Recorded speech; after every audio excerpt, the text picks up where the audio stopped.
Assalamualaikum warahmatullahi wabarakatuh.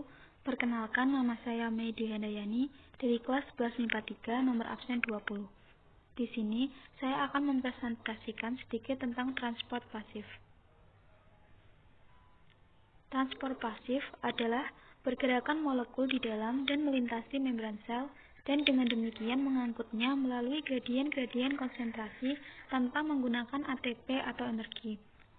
Dalam transport pasif, zat yang ditransportasikan adalah zat-zat nonpolar seperti glukosa, air, dan oksigen.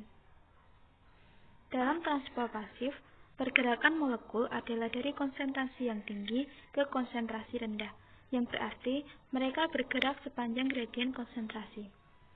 Dalam hal ini, molekul-molekulnya dipindahkan ke bawah. Transport pasif dibagi menjadi 3. Yang pertama, difusi, yang kedua, difusi terbantu atau terfasilitasi, dan yang terakhir, osmosis.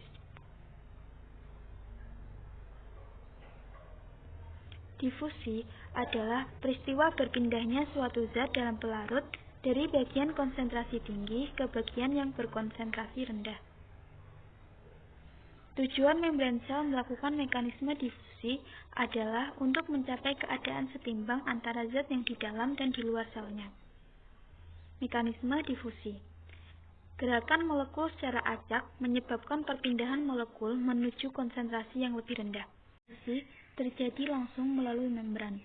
Contoh difusi yaitu pemasukan oksigen ke dalam sel. Simulasi difusi sederhana. Yang pertama, segumpal gula dimasukkan ke dalam gelas. 2. Molekul gula mulai menyebar.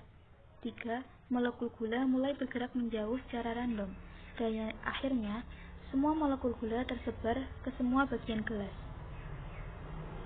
Contoh percobaan difusi yaitu percobaan bubuk kopi. Alat dan bahan: 2 buah gelas, air panas, air dingin, dan kopi. Cara melakukan percobaan: 1. Tuangkan air panas dan air dingin dalam jumlah atau volume sama ke dalam gelas. 2. Masukkan 2 sendok makan kopi ke dalam masing-masing gelas bersamaan. Dan yang terakhir, diamkan selama 10 menit dan amati. Hasil percobaan: pada air panas, kopi terlarut sempurna dan ampas kopi tenggelam. 2. Pada air dingin, hanya sedikit kopi yang terlarut, masih ada kopi yang mengambang. Untuk kecepatan dalam pelarutan kopi, pada air panaslah yang tercepat daripada air dingin yang terlama. Hal ini disebabkan oleh sifat kelarutan padatan dalam cairan yang akan meningkat sejalan dengan peningkatan suhu. Maka, kepadatan akan semakin mudah larut dalam cairan yang memiliki suhu yang lebih tinggi.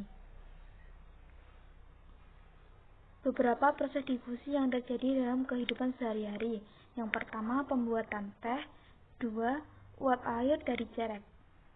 Faktor yang mempengaruhi peristiwa difusi: yang pertama, konsentrasi. 2. Suhu. 3. Ketebalan membran. 4. Ukuran partikel. Dan yang terakhir, jenis materi.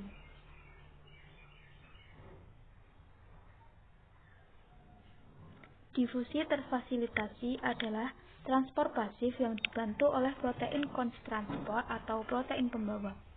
Difusi terfasilitasi sangat tergantung pada suatu mekanisme transport dari membran sel. Difusi terfasilitasi terjadi ketika difusi ATP dan ADP pada mitokondria. Contoh dari difusi terbantu atau terfasilitasi yaitu pemasukan glukosa ke dalam sel. Faktor penentu yang mempengaruhi peristiwa difusi terfasilitasi adalah protein transport. Kecepatan difusi tergantung pada perbedaan konsentrasi serta jumlah protein yang membantu.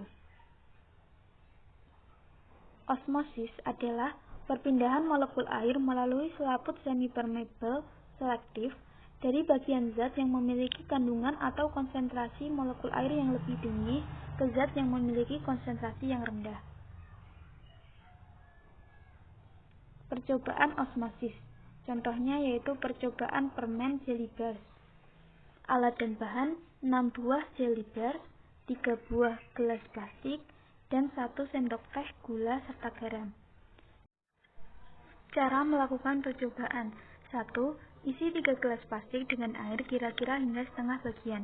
Beri label air garam, dan air gula. 2. Tuang 1 sendok teh garam ke dalam gelas yang kedua. Aduk rata hingga larut. 3. Tuang 1 sendok teh gula ke dalam gelas ketiga. Aduk rata hingga larut. 4. Masukkan 1 buah permen jeli ke dalam masing-masing gelas. Dan terakhir, diamkan kurang lebih 2 jam dan amati. Hasil dari percobaan. Dalam air gula, gummy bear membesar ke atas. Gummy bear yang berendam dalam air biasa membesar dan melebar karena air masuk ke dalam sel permen. Permen hipertonis dibandingkan air. 3. Gummy yang berendam dengan air garam ukurannya sedikit menciut karena konsentrasi dalam gummy bear lebih rendah daripada konsentrasi dalam larutan garam. Beberapa proses osmosis yang terjadi dalam kehidupan sehari-hari. 1. Perendaman kentang pada larutan garam pekat. 2. Penyerapan air dan mineral dalam tanah oleh akar tanaman. 3. Masuknya air ke dalam sel, dan lain-lain. Sekian presentasi dari saya. Mohon maaf apabila